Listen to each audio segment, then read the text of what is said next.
Hello, my name is Robert Friedman, and I wanted to describe a veterans disability case we won recently involving a Chinese American. The reason I bring that up is because my client, who was Chinese American, was drafted into the military during the Vietnam War. And when he arrived at basic training, because of his Asian ancestry, he was often picked upon by his sergeant.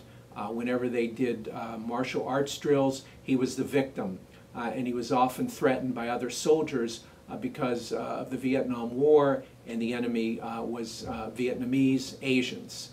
In order to establish service connection, we had to show that these events occurred, and of course there was no record of it. And in effect, by granting or finding that these stressful events occurred, which eventually resulted in PTSD, the VA had to acknowledge in a way that at least some of its soldiers were racist.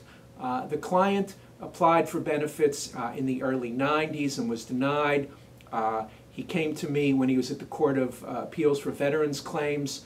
We obtained a remand and went back to the Seattle regional office for an adjudication. As part of the development of his claim, we obtained a consultative psychiatric evaluation, definitely diagnosing with PTSD and describing that the stressor, his reported stressor, was sufficient to cause the illness of PTSD. Now, the VA, as many of you know, you have to demonstrate in these type of cases that these events, which he alleged, actually occurred. How did we do that in this case? We had several ways of doing it. One, we obtained 5 or 6 declarations from people who knew my client before he entered the military, and then immediately when he was discharged, and showed the change in his behavior. He became much more reclusive, fearful, anxious, isolative.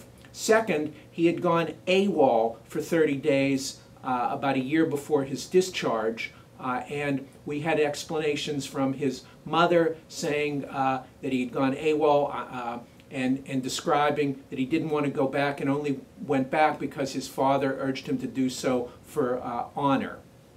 And we also showed that he had had a demotion in rank, and with these events, according to the VA's rules, they were sufficient to prove that the stressor occurred.